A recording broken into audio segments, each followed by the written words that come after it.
नमस्कार, मैं हूं सुरक्षा। आप देख रहे हैं जननायक। आतंकवादी एक ऐसा शब्द है जिसे सुनने के बाद से ही आम भारतीय का मन घृणा से भर जाता है।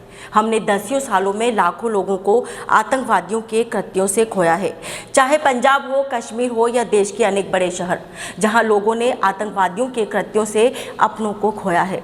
इन दिनों 5 राज्यों के चुनाव चल रहे हैं। नेता, कवि सभी एक दूसरे को आतंकवादी कह रहे हैं। अगर सबूत इतने ही सच्चे हैं तो जिन्हें आतंकवादी कहा जा रहा है उन्हें गिरफ्तार कर सजा क्यों नहीं दिला रही है सरकार?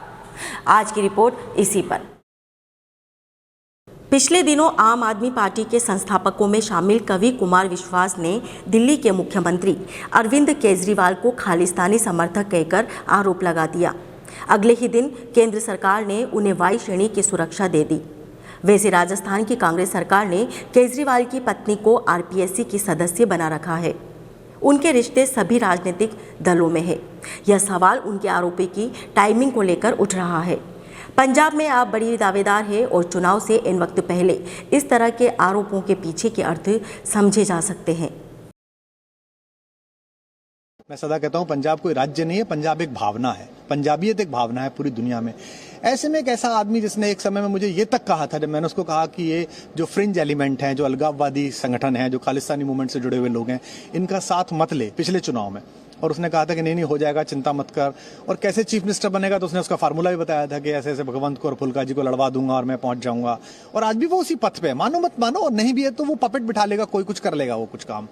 तो ऐसे में उसने मुझे इतनी भयानक बातें बोली जो कि सबको पता है, पंजाब में सबको पता है।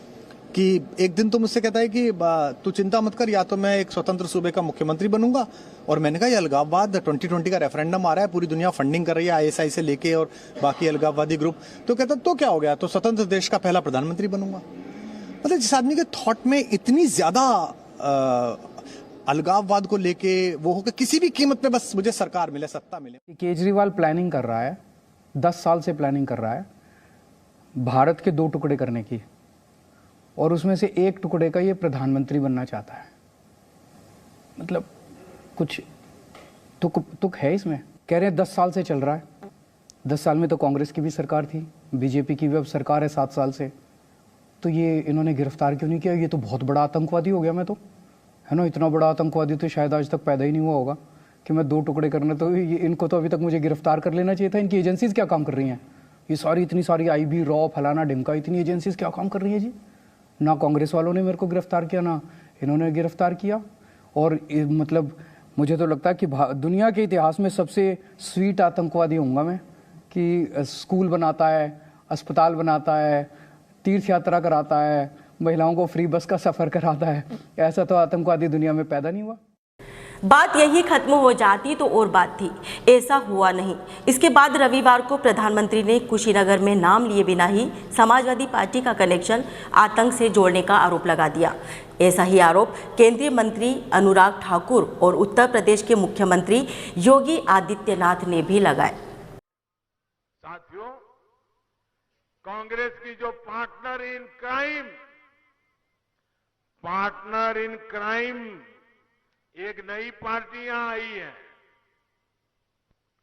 वो भी एक के बाद एक रोज नए झूठ, रोज नई मनगढ़ंत बातें पंजाब में आकर बोल रहे हैं। इनके इरादे कहीं ज्यादा खतरनाक है। आपने सुना होगा, कल इनके एक पुराने विश्वस्त साथी जो पिछले बार जो यहां के पंजाब के चुनाव के उनकी तरफ से इंचार्ज थे और उनके खासम खास दोस्त थे, अन्ना हजारे के साथ ये आंदोलन में झंडा लेकर के खड़े रहते थे और कवि होने के नाते, चिंतक होने के नाते देश भर में उनके कवि सम्मेलनों को सुनने के लिए देश की युवा पीढ़ी घंटों तक इंतजार करती है। ऐसा मां सरस्वती की पूजा में लगा हुआ इंसान कल उसने कह दिया, जब दर्द काफी हुआ होगा तब उसने मुंह खोला होगा। और कल जब उसने कहा है, उन्हीं के साथी ने जो आरोप लगाया है वो बहुत खतरनाक है दोस्त। पंजाब के मेरे भाइयों और बहनों, ये लोग पंजाब को तोड़ने का सपना पाले हुए हैं।